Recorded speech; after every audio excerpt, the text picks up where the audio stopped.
No, well, we'll come to Mr. Who's Trump the biggest idiot? We'll come to the President in a moment. Which one's a blithering idiot? No, who's the biggest idiot, Angela Rayner said? Who would you say Who do you think is the biggest idiot?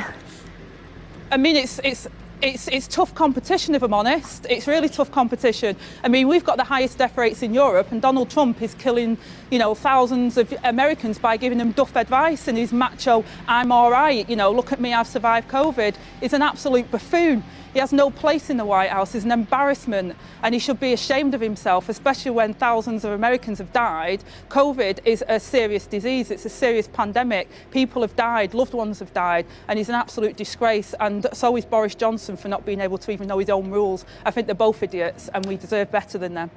So an equal prize. Angela Rayner just launched an angry attack on Donald Trump during a live television appearance, labeling him a buffoon and exuding confidence as if she had all the answers. She even had the audacity to claim she couldn't determine who was worse, Trump or Boris Johnson. This is a bold yet reckless statement. Let's be honest, this is the same woman who was caught off guard while trying to grasp the basics of her own political platform. She should concentrate on her responsibility if she's unhappy with them. Perhaps it's time to step aside. She speaks of grand plans, but when it comes to actual numbers, logistics, or executing labor initiatives, she continually encounters obstacles. Just recently, she was caught on live television misusing statistics. Rather than owning up to her error, she simply brushed it aside, hoping no one would notice. Well, like I say, I've spoke to many companies, we've had many roundtables with them, and we've been discussing it, and they've acknowledged that there has to be a balance and broadly welcomed it. We've made changes as opposed to, for example, on the probation periods when we listened to what business said. So we have the probation periods as well alongside the balance of rights from day one. Will you get me a list of those companies, and then we can call them and say, do you welcome Angela Rayner's proposals? Well, there's been many of the companies that we've worked with, like I say, so many of them. But that's where things get truly intriguing. Trump is also no stranger to playing mind games.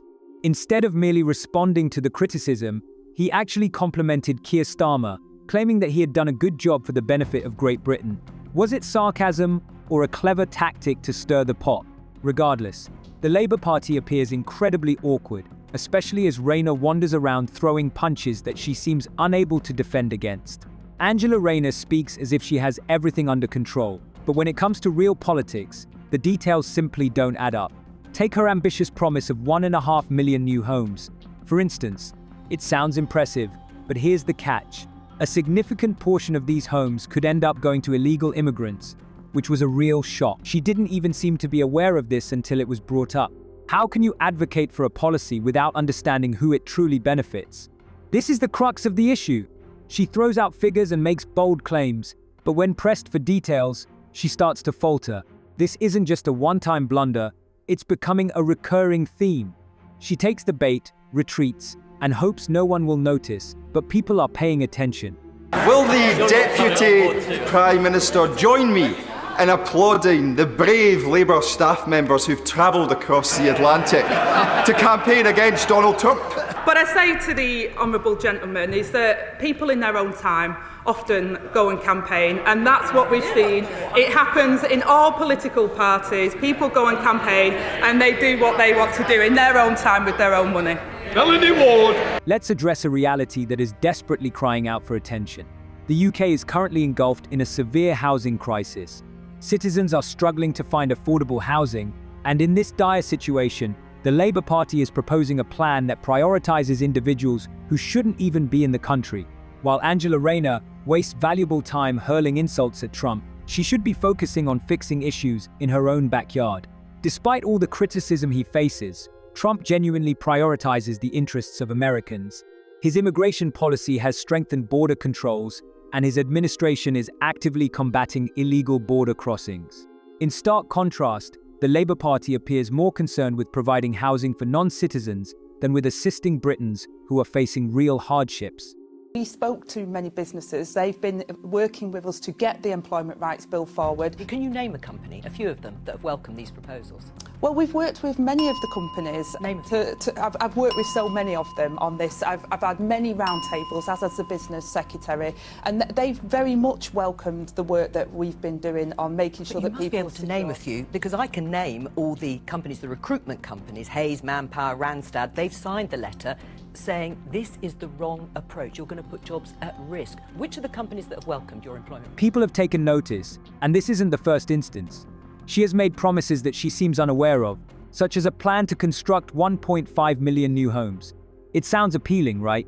However, when it becomes clear that a large portion of the funding might be allocated to illegal immigrants, it raises eyebrows. When questioned about it, she appeared completely oblivious.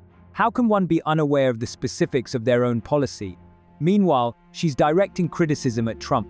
Regardless of personal opinions about him, Trump has indeed delivered on many of his commitments in the US, such as reducing taxes, boosting job creation, and brokering peace agreements. In contrast, Rayner struggles to navigate a single interview without getting caught up in fundamental fact. Perhaps she should concentrate on grasping her own record before taking aim at someone who, whether you agree with him or not, has genuine experience in achieving results. You cut through the jargon. What is going to happen is that you are, in some cases, going to force councils to build in parts of the country where they might not want to, and they believe that local people don't all want there to be building. So I'll ask you again, why do you think you and Keir Starmer, as a matter of principle, know better than people in local areas? Well, at the moment, we haven't had mandatory local plans, and therefore we've seen speculative developments in areas through permitted development. I'm saying to local planning and local authorities, get your plan in order so you decide, based on the affordability and the challenges in your area that you know about, decide where you think this development should happen. If they follow the National Planning Policy Framework and that local plan, then we shouldn't have it stuck in the system for years, and therefore we're going to push ahead. Angela Rayner quickly launched an attack on Trump, but let's take a moment to truly compare their accomplishments. Regardless of personal opinions about him, Trump has delivered notable results. During his tenure, the United States experienced record job growth, tax reductions, and a strong approach to tackling illegal immigration. His administration successfully negotiated peace agreements, reworked trade deals, and prioritized American interests. Now, let's examine Rayner's record. She has spent months in a government struggling to manage immigration controls, facing challenges in improving the economy, and overseeing a decline in public services. She can criticize Trump all she wants, but the reality is that he has produced tangible results, while the Labour Party is still trying to figure out how to make progress. The contrast is striking. Trump has bolstered America's standing on the global stage, while the Labour Party, under Starmer and Rayner, has diminished the UK's position. The economy is in dire straits, crime rates are rising, and public trust in politicians has plummeted to an all-time low. Yet, instead of addressing these urgent issues, Rayner spends her time disparaging a man who isn't even part of British politics. What's truly surprising is that Trump hardly responds to her attacks. Rather than engaging in conflict, he plays mind games, compliments Starmer, and makes the Labour Party appear even more insecure. This is a classic strategy. He lets his opponents undermine themselves. But why do you think that you and Keir Starmer, sitting in Westminster, know better than local councillors on the ground? Well, first of all, we consulted back when we were elected in July. I started a consultation on the National Planning Policy Framework. So experts, local councils, public were able to feed into that consultation. So we'll have clarity on the National Planning Policy Framework. Then we're having mandatory local plans. So local areas will have to come forward with what they think their housing needs are and how they're going to deliver it. So there's no need to then keep going round and round in a system. If you deliver on the National Planning Policy Framework and within the local plan, then we should be able to streamline that process and get those developments. But if you... Rayner's lack of knowledge is not only embarrassing, yet raises significant concerns about the leadership of the Labour Party. If she struggles to manage her own political responsibilities, what else might be slipping through the cracks?